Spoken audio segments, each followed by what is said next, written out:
All right, welcome back. Welcome back to Greenbox Gaming Plays Delta Green Impossible Landscapes.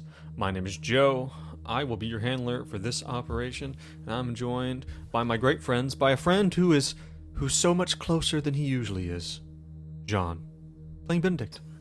And so much more jet lagged than he usually is. Which just kicked So in about much. 15 minutes and into the end, yeah. or just before the end. I was Nice. like, oh, things are starting to blur. That'd be a good sesh, boys. It's gonna be. We're gonna get joining us, John at his best, and of course, Dace playing Busiek. Hello. And that's is it Dace or is it Busiek? Who did we just hear?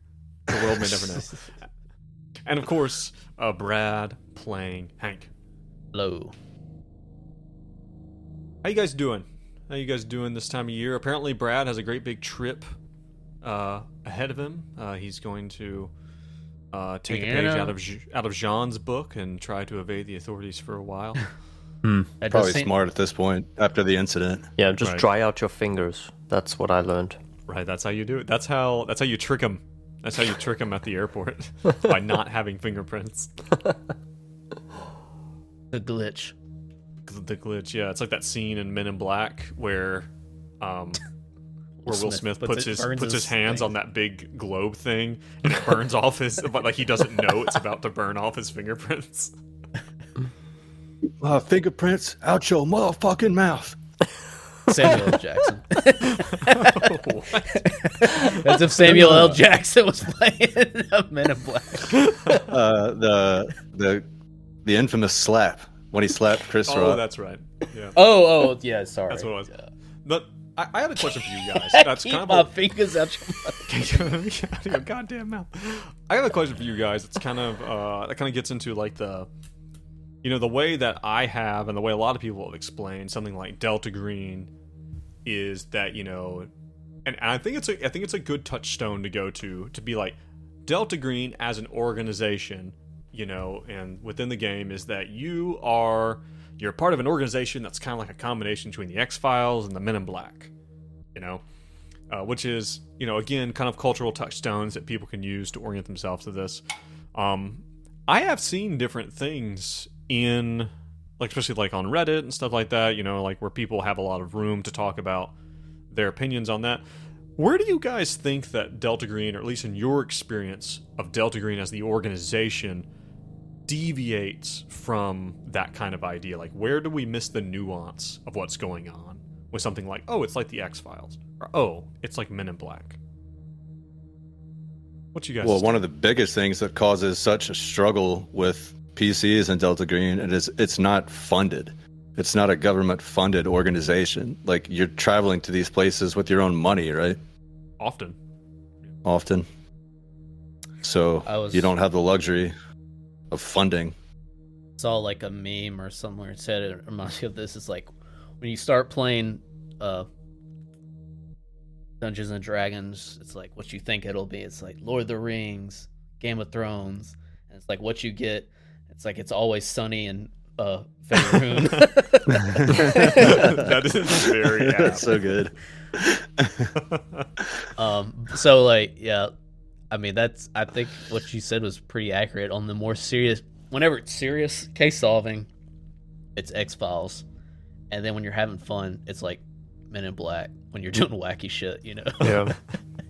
I think but there's a part of it which it's like intrinsically unknown. Like even the program and the Cowboys, Delta Green and the Cowboys, and it's intrinsically like you're not even sure if it's a real thing that you're working towards. That's a good point. There's no analog for that. Like how do you it's a mass conspiracy type thing, but at a fundamental level you fundamentally doubt what the hell you're working towards. Yeah, there's like just a built-in inherent question or a mystery. Like you're not grounded on any level, not even on the organization that you're working for. Yeah. That's it. You solved the puzzle. I'm good at Basically, it. like Jean wins. I told you. what's that movie with? What does he win? I don't know. I got no Joking? argument. No, not joking. Hell no. Basically, like the Which movie, movie? A Beautiful Mind, where he's like Oh yeah. Basically, like a brilliant mathematician. I don't know if John or Dace has seen it. Spoilers Yeah, for A Beautiful Mind. And then, but they basically make you think that like the CIA's getting him to do it's like code breaking, right? code breaking, but he actually has like a little bit of psychosis. And just a little bit. Yeah, he's like imagining Just a it tad. all. Yeah. Yeah. Just a dash of psychosis to keep things spicy. That would be that would actually be what a fascinating operation. And I don't know if you would really like it. Definitely would not be something ever published, right? But an operation where it turns out that like one of your team members is just like literally insane, like schizophrenic. That would be cool. That they have, or that your handler maybe has like literally lost their mind. And we have touched on this before, but nothing is happening. It's all mundane. But Well, like that's the someone final is- scene. We wake up in that mental health facility, and we've just been there the entire time. You've been there the whole time. And everyone No, that's it's in just- there went through the same steps we went through, and it's just like a repeating cycle. But no, there's something really to that. It's like that idea of like who are we working for? And Brad, like even you know, like putting that in at the end of Music from a Darkened Room, of like Summers being like, you organization guys, you program guys are always like this. It's like, oh fuck, who are we working Who are we for? working for? Yeah. Right? Joe, quick Yeah, 'cause question. You never know. Yeah. Speaking of psychosis and things that are not able to be published, were you able to salvage anything from the intro of the sanity check that we recorded last week? I told you that I was going to listen to it, and I still have not done it. Oh, no. I've had a lot going on. I'm not, but just the fact that you're asking about it makes me I'm not just want to checking. hold my breath. It's because You I know? care. And I really... Yeah, you guys are missing out if you're not. Hey, if you're not on the Patreon, you're not listening to Sanity Check. You're missing out on these guys at their best. Just, especially when I'm not there to wrangle things in. The question is best at what? Best at what? Best at getting us canceled. I hope that's not. Que sera, sera. Sera. Ah, man.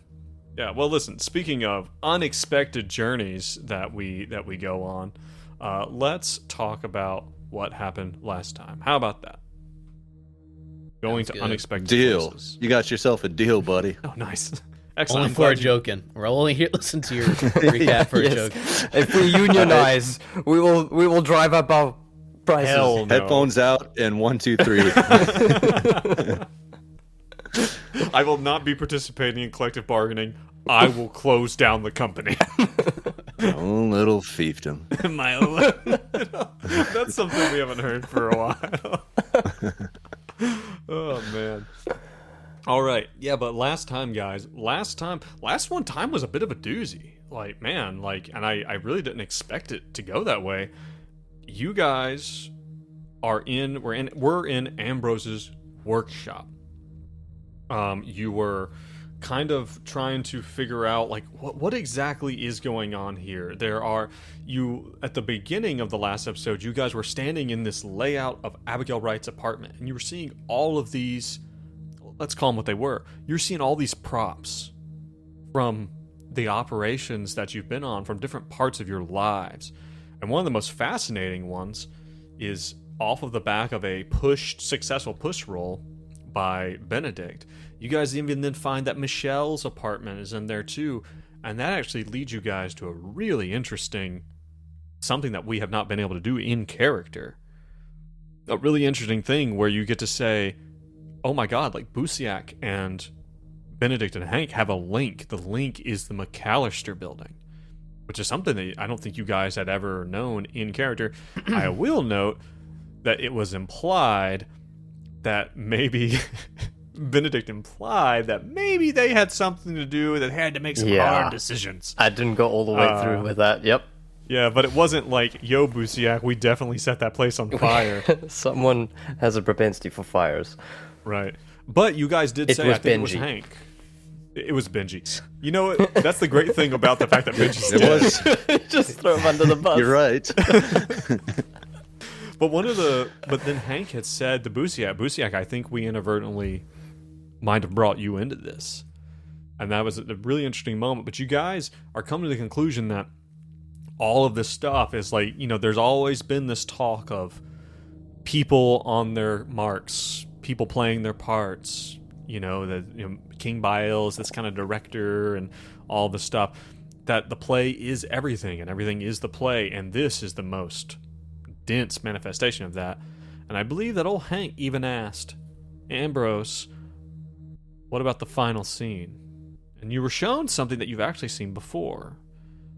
A scene of the kind of, what'd you call that, like the day room of the Dorchester facility, where you guys had kind of come to originally when you were lost there in the Dorchester in the night world. But you guys decided that you were done with taking all that sanity damage and you wanted to move the fuck on. So you did. Joe, you guys quick one. Was that just before we got accosted in the hallway, in the stairwell? Or was that afterwards? You guys were accosted in the stairwell when you first entered into the Dorchester. Okay. The night version of the Dorchester. All right, cool. Right. You guys decided to go up with Ambrose to the roof and to board what he calls the orrery, which he then utilized to move you guys somehow to a different place, a place that he has called the Gallery of Shades, a place that he assures you where you can get your invitation fixed, or you can get your invitations, period. So, that being said, what would you guys like to do? You guys are just coming to a stop. Two of you, the older two of you, Benedict and Hank, have passed out and are now awake again. We're a little bit busy vomiting. I would like to stop vomiting if I can. First things first. Can we stop? Continue vomiting? to you continue. All right, to I'll just keep projectile vomiting everywhere. I would say that as you guys are kind of coming to Mbusiak, you are also not feeling great, but you don't blow chunks. You guys are seeing where you are now, this strange, again, it's got the feeling of a museum. It's a large marble staircase going up to a second floor kind of terrace, and rooms going off these grand banners. And you see the banners have that same kind of symbol that you saw on the flag, the two twin stars, the dark stars on a star field themselves, with that yellow banner. And Ambrose takes off his goggles and he's like, here we are, Gallery of Shades. This is where, Sean, you asked, how do we get the can we click the button since we passed out? I love that I'm an inspiration to you, Brad. John. It's a valid question, though. John does ask that question. I would say, I wish there was an option for us to do to click the button, but for it to take away skill. Then, this does not count as a short rest. What's the opposite of that? A short nightmare, a sweaty sleep, a sweaty nap. A sweaty nap. You took a sweaty nap. But it's only just talk about the scenery. So it's just it just looks decadent. There's not actual props here, like a museum, or things in glass cases or anything like that. Not that you can see, but this very much looks like an entryway, and maybe even toward one direction there are these huge ornate doors, but they have chains around them, like big a entryway. locked up. Yeah. Hey, Ambrose. So, how do we get those invitations? Oh, we need to find the scribe. Where can we find the scribe? Oh, it's in here. Wait, the scribe? Yes. I may have. Is this a small machine? Oh, yes, decently small, about this big, and he kind of holds his hands up, oh no, and very much relates to you the size of the scribe that you guys witnessed in Dr. Elias Barbs' house. Oh, I may have made a mistake, Ambrose. But what on earth could you mean? You know what? Let's just go find the scribe. I'll hold my tongue. Hey, watching you. Nothing to see here. Okay. Yeah. So what do we do? We like look around, or like you got any idea where the scribe is? Like what the fuck are we doing here? See over here. There. You'll have to look for it. I'll come with you, just to help you work the thing. It probably needs to be oiled anyway. One of my oldest creations, honestly. Benedict feels more and more guilty. It's probably needs a good lubing up anyway. So it's probably good that I'm here. Let me grab my oil can, and we will be on our way. Right. Yeah, he kind of starts rifling around. What do you guys want to do before? And is there anything you guys want to do? Anything you guys want to talk about before Ambrose? You kind of set off to find what you need to find.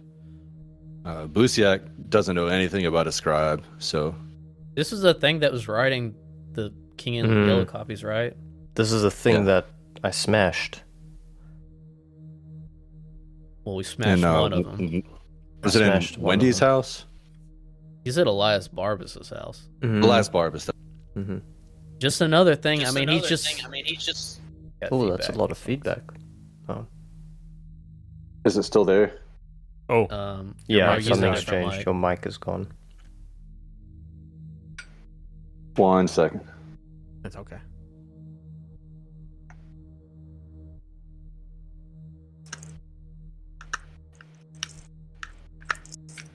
Let's switch this over to the BRB for real quick while you fix it.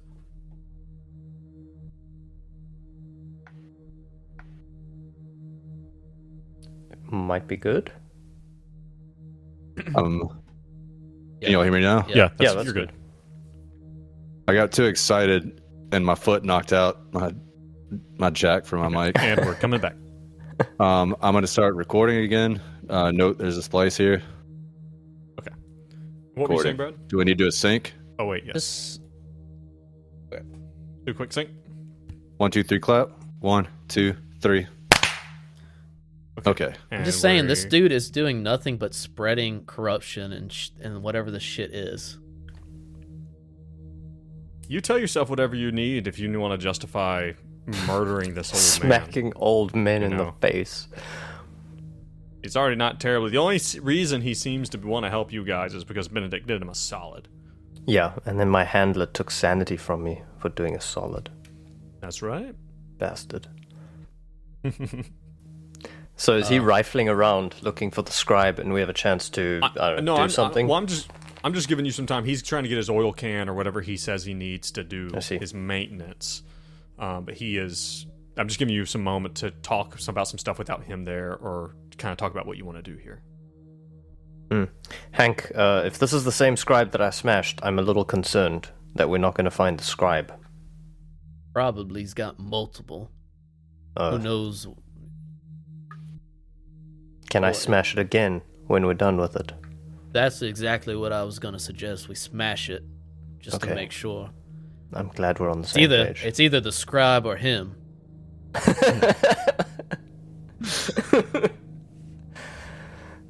Busiak, do you have any particular very niche set of people or things that you like to beat up on? Benedict, I don't. I really don't. That's weird, man. Covered in mannequin parts. Yeah, exactly. Okay. I will admit to that. I fucking hate the mannequins. They suck. Yes, mannequins. I hate mannequins. All across the board. Let's just stay on our toes, Benedict. You're kind of friendly with this fellow, but I don't trust him. Not one bit. Hank, I'm just trying to be a nice guy and get us through this shit. I don't care one bit for this man. Niceties are only going to take us so far. Likely he could be taking advantage of us. That's all I'm saying. Oh, here it is. All right. Got my oil can, got my tool belt. You stay here, he says to the clockwork child. And it kind of just please take her with, please. Take Ambrose. Ambrose, take it away. Bad neighborhood. Don't want someone to steal the orrery. And he pulls out his fob and goes cheek and unlocks the orrery. You come back and this damn thing will be on blocks.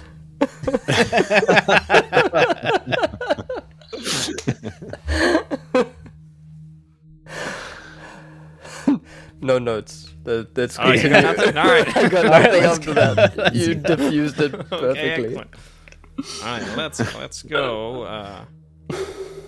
See, should be, and he has this, and the whole area has this kind of vague ambient glow about it, and maybe there are some lights kind of hanging there. There are electric lights, but they don't seem to be producing this kind of ever-present gloom that's kind of floating over everything.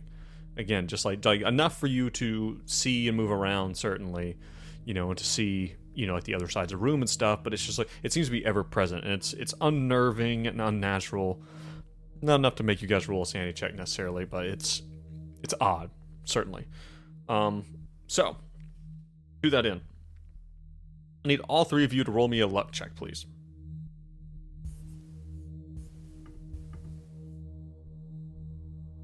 Please tell me what you get. Hank got a 33. I got a 97. Busiak got a 39. Okay. Yeah, so you guys start down the hallways, and the first hallway you go down, you guys start go to the corner, and Ambrose is there, and he's got this kind of flashlight that is casting out like a much brighter light. He's like, okay, and should be paintings, and he kind of darts around, pulls his head around the edge of the doorway to kind of look down. He's like, damn it. All right, well, this will do.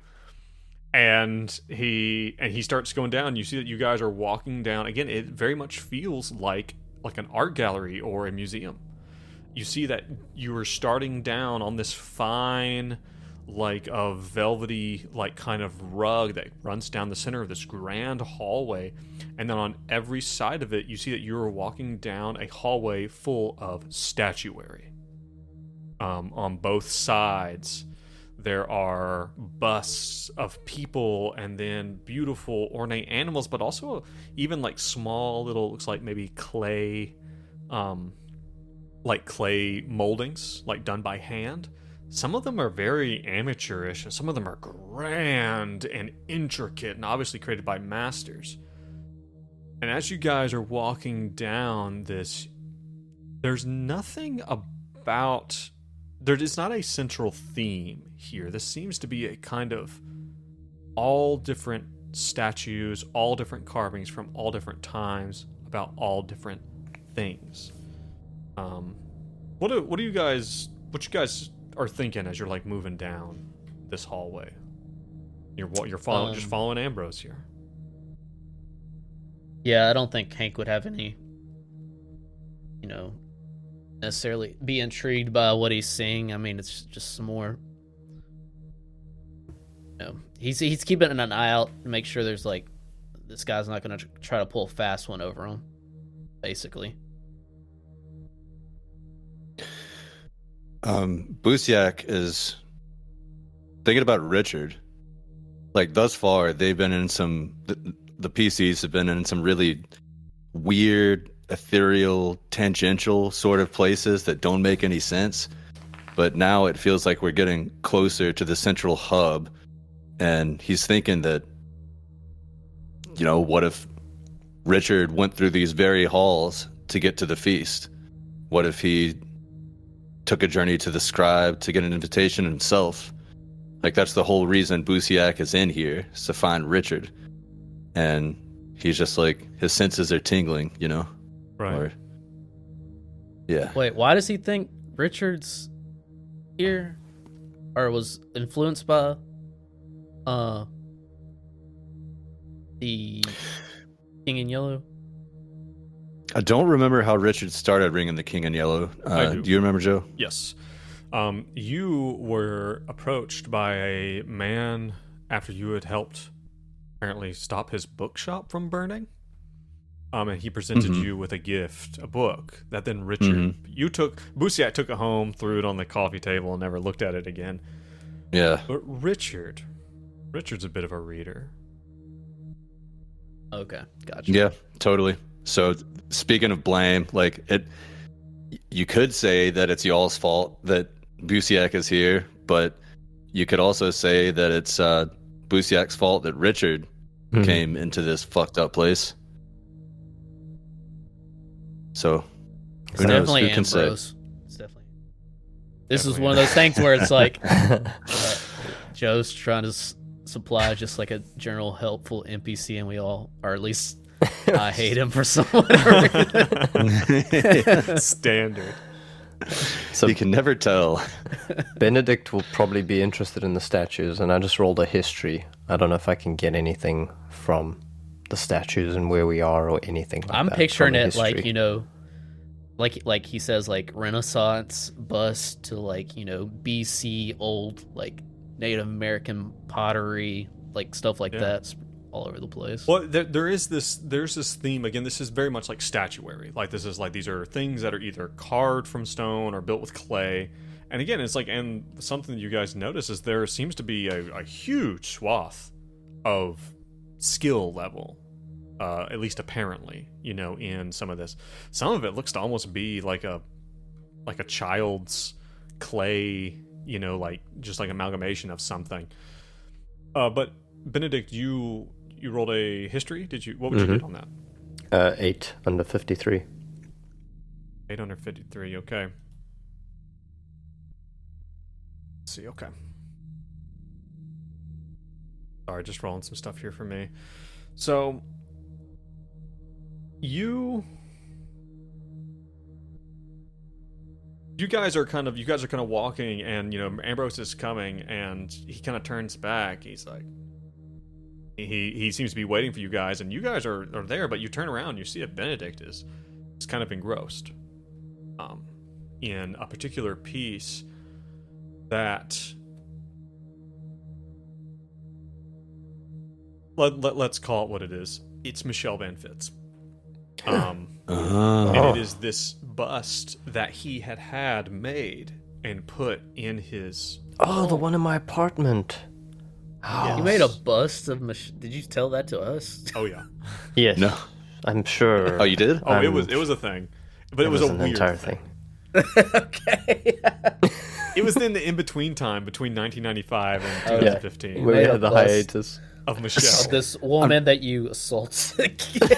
I swear to God, this is ripped out of a David Lynch movie. Like, picture Benedict, like, in front of Michelle's bust, splattered with pigeon poop. Right. And it's just like in that scene where the main character, the girl whose dad, the girl who died's dad is, like, breaking down in the mansion and, like, hysterically crying and dancing. Like, this is Benedict in front of Michelle Van Fitz's bust. It's just, like, tears running down his face as he dances and gestures wildly. This is some David Lynch shit. Oh, man. But yeah. So that is... you guys turn around and you see that...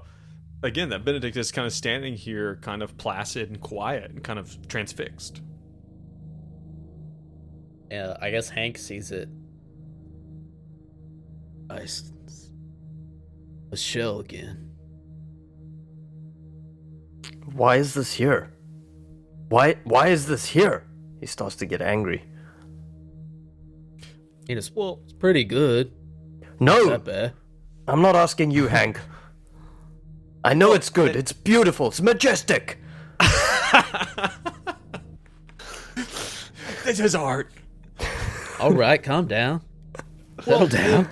And the thing is, it's like, and as you turn to the next piece, Benedict, you kind of, I don't know, there's like a part of you that kind of gets it. Like, not, like you can't really put it into words, but you can feel the connection in these pieces. Maybe not even so much in the piece itself, but as the connection between the people who made them. Right? There's something underlying, and you can't really quite say what it is quite yet. And Ambrose is like, are we going? Better. Move along, Benedict. You good, Benedict? I'm not sure. I think you're. Just your mic switch, I think. Oh, tech issues. Just okay. Now it's good. You're good. Oh, you're Cool. No, All right, yes. I'm not sure I'm good. I'm not sure I'm good. Why? Hey. Wait. Just 1 second, Buziak. Ambrose, where are we? It swapped again. Okay, back. What is this? What is this place? This is the gallery. Why? Why is this here? Why? This one? This Yes. statue here? Yes. I assume it has to do. It must please the king for it to be here. It's his gallery, after all. But this is mine. Oh no. She is No, mine. this is not.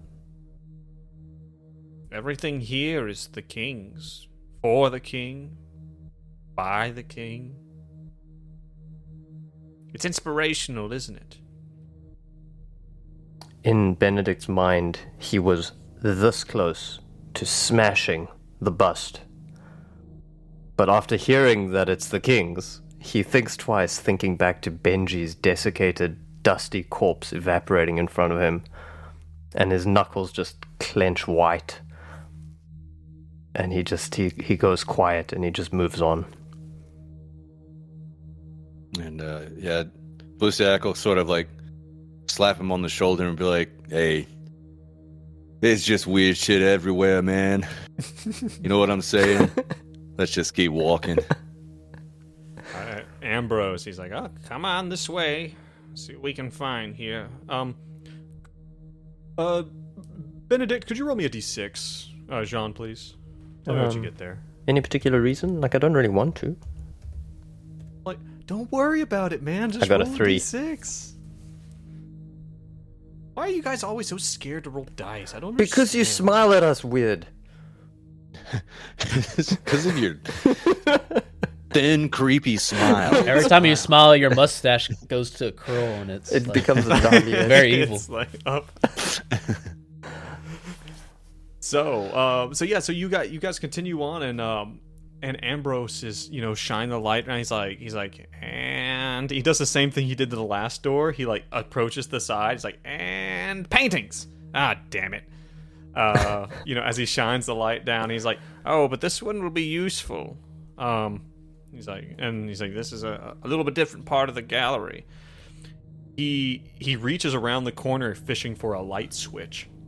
And he's like, there it is, and click, and you guys see this dark room lit up in front of you as like the lights like, as they kind of go into the distance, this huge room, and you see that arrayed in these long rows, each up on its little pedestal, about Wardrobe just like change. 2 feet off the ground. What? Wardrobe change. Are mannequins, each one of them wearing a different costume. Bow, bow, bow, bow, bow, bow. This is You ever see it? Is this the bit where you guys do the thing where you have the montage of you trying on different things and going in the mirror. Specifically, the dressing montage from Mighty Ducks 2. It's a deep cut, man. Yeah. God, Brad knows the song. Wait, no, I've never seen mind. Mighty Ducks like once. Anyway. So you guys can. He's like anything here should be appropriate for the party if you want to take something.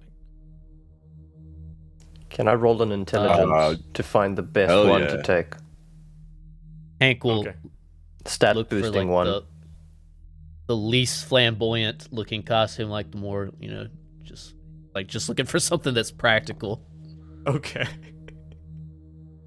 Okay. So what is okay? So Hank's looking for something non-flamboyant and practical. What is Benedict looking for? I was trying to find the best one that would make me appear the most grandiose, and I failed. Well, you already have this mechanical mask thing that fits over your head, and it's like a big more. pigeon. Yeah, That's pretty grandiose. If you see that at a party, you're gonna grandiose than that. you're gonna remember that dude with the pigeon head. Yeah, you're gonna remember Pigeon Guy. What about Busiak? What is Busiak thinking? Like, what are you looking for? I'm honestly having a hard time with this. Like, I know what I would look for, but Busiak is just totally not concerned about clothes. Like, he wears like Walmart jeans and tees and hoodies. Like, that's his wardrobe. He's just so far removed from trying to look fashionable. So maybe he that I just don't grabs know. the first thing he sees instead. Yeah, maybe so. Okay. He would go for something comfortable over get the first comfortable thing he sees. Okay. So I would say real quick. Did you give me an intelligence check for Yes. for Benedict? Was that Failed. What'd you get? Did you pass? You failed? 96 over 70.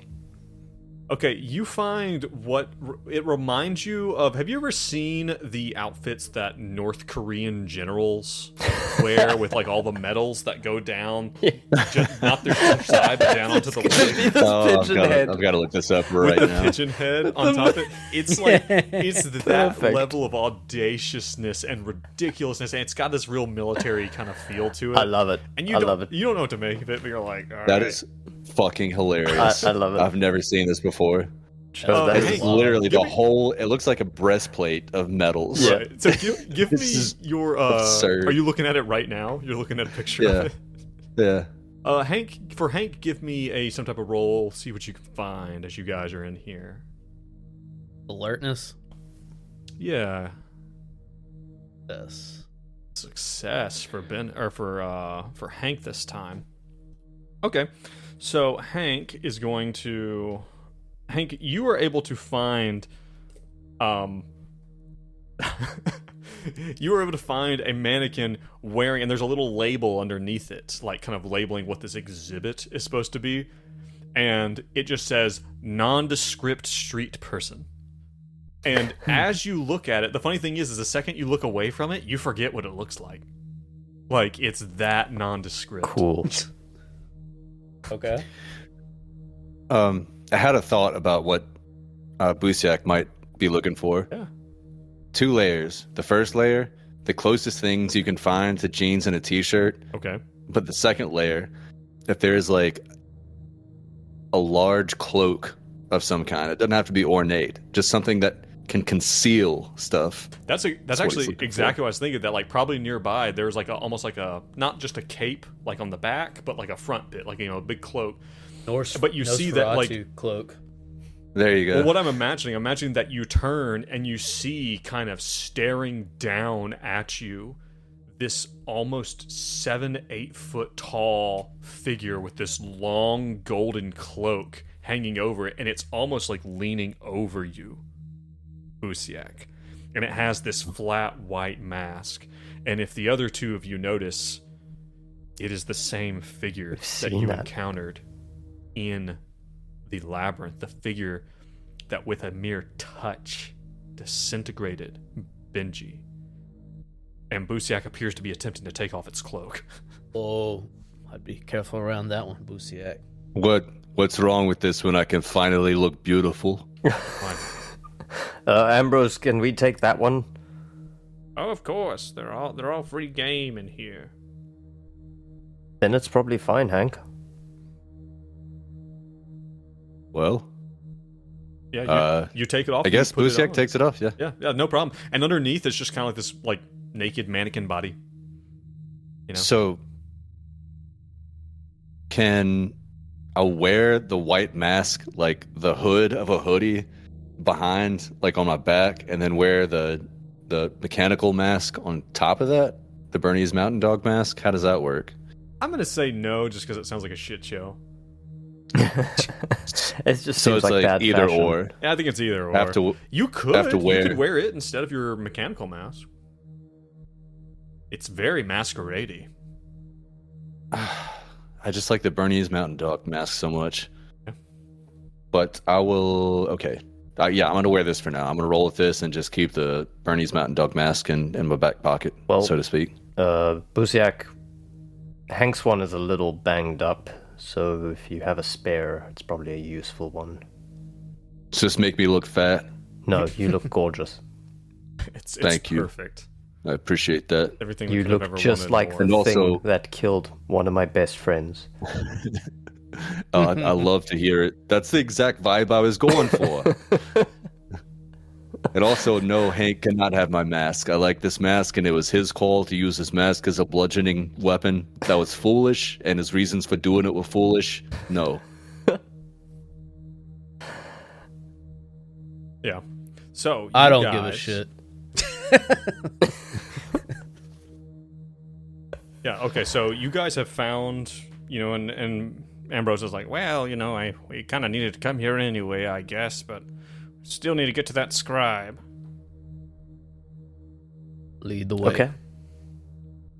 Okay. Okay. Follow me, and he will again, like, kind of take off. And you guys, as you guys are moving through, again, he's taking you down these hallways, and he's like, he keeps getting to different hallways and poking his head through the doorways, and paintings, damn it. He's like, ignore that one. And that one seems to be, it looks like almost like maybe you go past one, and it's like the whole hallway looks to be, it looks like someone has taken walls with graffiti on them and transplanted them here. And so there's just like different kinds of graffiti all down that wall. And maybe then, like, you guys continue on and you see like an entire hallway, and paintings. Damn it. You see a whole hallway that seems to be, has all these pedestals, and every single one has what looks like some type of like origami on it. Just like down, like as far as the eye can see down this hallway. And eventually, could someone roll me a d6 again, please? Benedict, John, roll me a d6. I think you've got it up. Jesus, Ambrose, how much willpower do you have? That's a 6. 6, okay. You guys get to another hallway. And paintings. Ho! Ho! And he's like, oh, hold on. Oh, here we go. This isn't it, but this is the right way, though. I know it. We can ask for directions. And he's like, come in here. Don't touch anything. Okay. What's around us? He turns the corner into this room, and as you go in, the entire of this room, and it's a huge room with basically no detail in it. It's like it is a huge box of a room, just completely squared off. No furniture. Stairs, no anything. Ceilings probably go up 30 feet. And all over and everything is white, just like painted, just absolutely crisp white. It's like imagining like a clean room, like on a spaceship or something. Like it's that stark white. And all around the floors and up the walls and on the flat ceiling are all these tiny little, I would say probably that big, probably like what, like these 3x2 little squares of metal with something written on them, and they are nailed all over the ceilings and the walls and the floors. And as you go in, it looks as if there is a spider web connecting them in 3 dimensions. Some of them to the ceiling, to the floor, and the walls, to the other wall. And it's breathtaking in its complexity and in its beauty and its bizarreness. And floating around in the air is a man. And he doesn't seem to take much notice of you. And he is wearing one of these uniforms that you guys had seen previously, the uniform of the King's Men, of the forces of Yatil, this like red and yellow gaudy parade looking thing.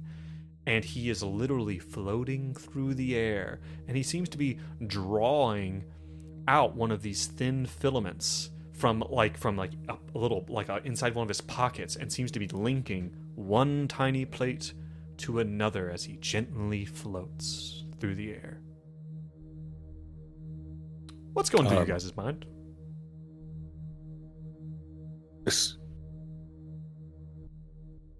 Can I talk to the guy? Sure.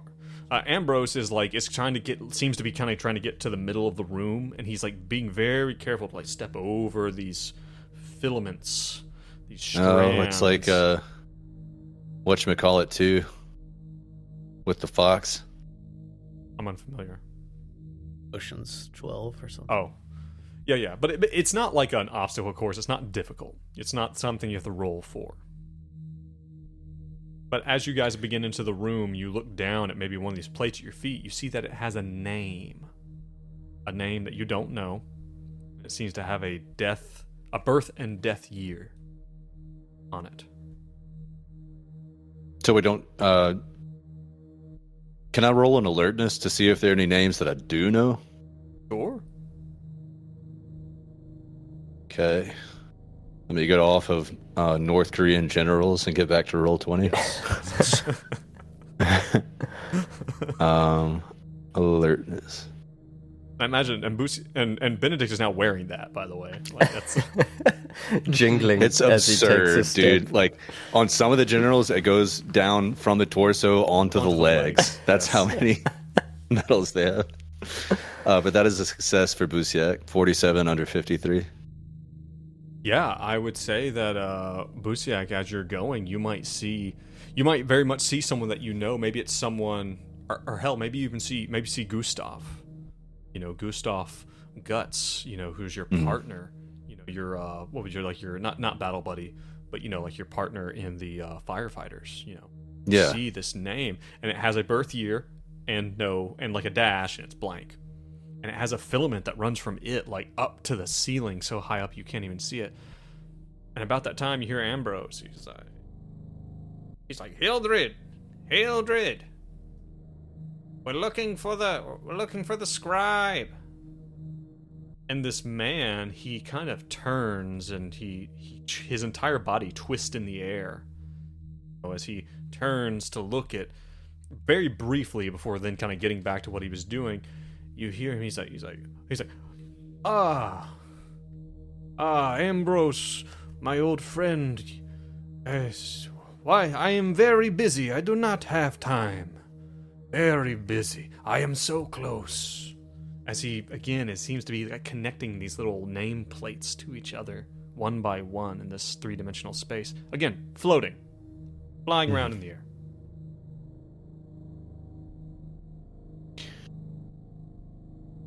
Hey, Eldred, was that your name? Yes. I'm afraid I Yo. have not had the pleasure, though I am quite busy. Name's Busiak Bartok. Pleasure to meet you. Busiak Bartok, one moment, where are you? And he floats over like about 10 feet off the ground on like the wall kind of behind you now toward the door. He says, there he is. Busiak Bartok. Oh, missed one. And he reaches out, and he's pulling this filament, this strand out of like his pocket or something, and he connects it. And you see that your name is already connected to God knows how many other names in this weird ass room. And he begins to run a new one. There we go.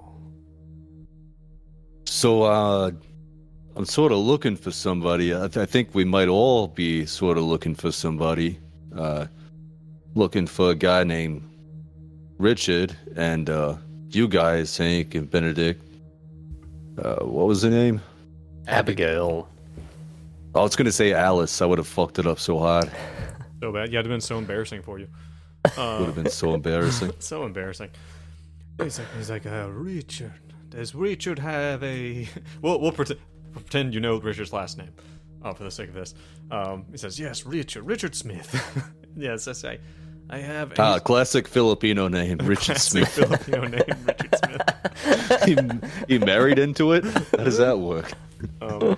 He's like, he goes back, Busiak. He goes back to your nameplate and follows the strand with his fingers until he gets to the end. He says, Richard, yes, Oh, there is no death date here, so whoever you are looking for, he is still alive.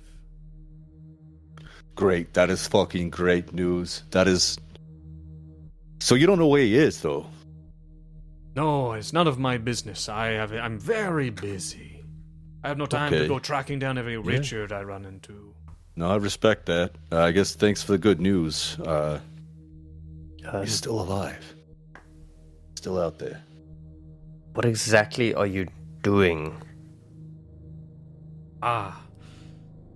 This is my great work. And he kind of gestures. And again, he's like floating upside down as he's saying this and gesturing to everything, seemingly unbothered with it, and seemingly unbothered with your intrusion, even if he is busy, as he says. He says, this is my great work. I am trying to reveal. I'm so close. If I build enough connections, I can finally discover the true king's name. Oh, wow. No. So you don't know the true king's name? Well, I have my suspicions, and Ambrose goes, "Here we go." He says, "After all, I am in line for the throne myself," he says, as he's kind of like corkscrewing from one side to the other, just kind of like spinning slowly as he goes. He says, "But I cannot present myself as the king and without proof, and proof I almost have." This is the second time that we've encountered a character that's made that claim, right?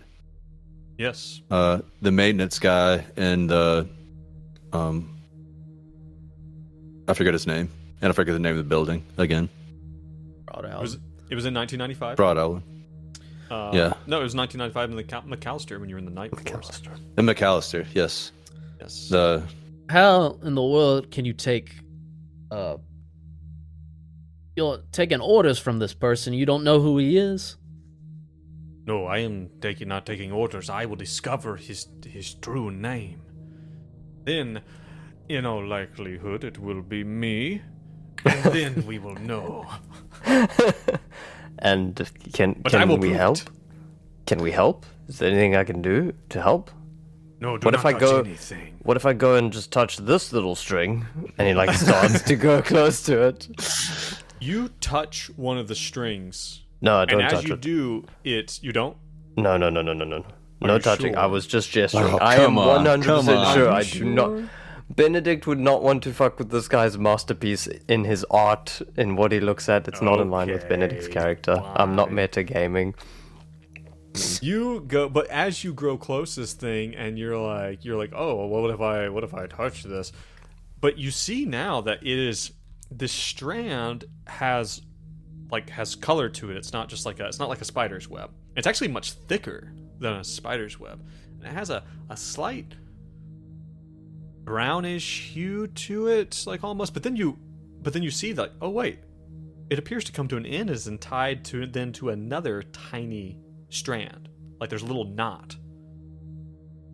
And as you're looking around, you see that every one of these strands is composed of these tiny strands that are all tied to each other, from anywhere between like 2 inches long to like 2 feet long. But it's like every single one of these strands over this huge room is composed of all of these strands.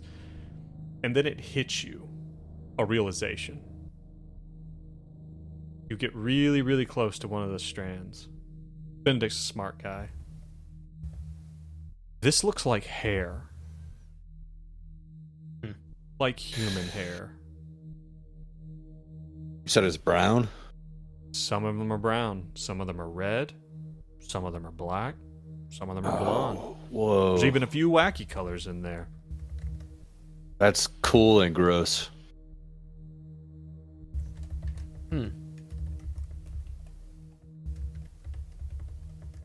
So, that's what you see here.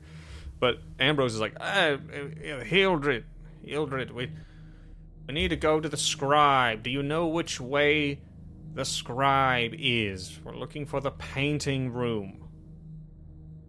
And Hildred, he kind of like he's exasperated that he's been so inconvenienced. He's like, and he kind of like floats down toward the door and kind of like, it's like he's underwater almost. He kind of pulls himself upside down by the top of the door jamb. He like pulls himself to it and pokes his head out in the hallway and looks left and right. He's like, I think it's the third one to the left.